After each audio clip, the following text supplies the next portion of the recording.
എടാ സുമേഷേ, ഞാൻ ഇൻസ്റ്റാഗ്രാമിൽ ഒരു പെണ്ണുമായിട്ട് ഇങ്ങനെ ചാറ്റ് ചെയ്യാൻ തുടങ്ങിയിട്ടുണ്ട്. നല്ല അടിപൊളി മോളാ.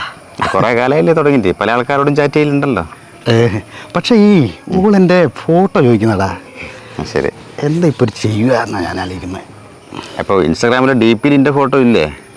ഡി പിയിൽ ദുൽഖർ സൽമാൻ്റെ ഫോട്ടോ അട ഞാൻ വെച്ചേ. വെറുതെ അല്ല അപ്പോൾ ചാറ്റ് ചെയ്യുന്നത്. അല്ലടാ, എൻ്റെ ഫോട്ടോ ചോദിച്ചിട്ട് വല്ലാണ്ട് ശല്യപ്പെടുത്തുന്നു. അതിന് ഒരു പ്രാവശ്യം ഫോട്ടോ കൊടുത്തേക്കടാ, പിന്നെ ഓളെ യാതൊരു ശല്യം ഉണ്ടാവൂല. അതല്ലേ? അല്ലടാ, എനിക്ക് കണ്ടിന്യൂ ആയിട്ട് ഉള്ളൊരു ചാറ്റ് ചെയ്യണമെന്ന് ആഗ്രഹമുണ്ട്. ഒറ്റ വഴിയുള്ളൂ, എൻ്റെ ഒരു ഫോട്ടോ അയച്ചു കൊടുക്കുക. അല്ലടാ, നമ്മളെ വീണേച്ചി ബോധം കെട്ടിട്ട് ഇനിയൊന്നും മൈൻഡ് ചെയ്തില്ലെന്ന് പറഞ്ഞു. അതിന് വീണേച്ചിനെ തൊടുവേം സുധാകരേട്ടൻ സമ്മതിക്കണ്ടേ? സുധാകരട്ടുള്ള ഭർത്താവല്ലടാ. എന്നാലും ബോധം കെട്ട് കഴിഞ്ഞാൽ ഫസ്റ്റ് തന്നെ എന്താ ചെയ്യേണ്ടതെന്ന് എനിക്ക് യാതൊരു ഐഡിയ ഇല്ല. എടാ, ബോധം കെട്ട് കഴിഞ്ഞാൽ ആദ്യം നമ്മുടെ ചുണ്ടുകൾ അവരുടെ ചുണ്ടുകളുമായി അടുപ്പിച്ചിട്ട് ഓക്സിജൻ കൊടുക്കണം.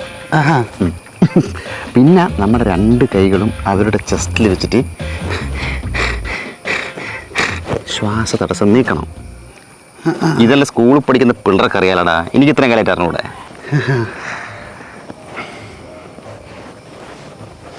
അപ്പോൾ ഈ സ്ത്രീകളെ ബോധം കെടുത്താൻ എന്താ ചെയ്യേണ്ടത്?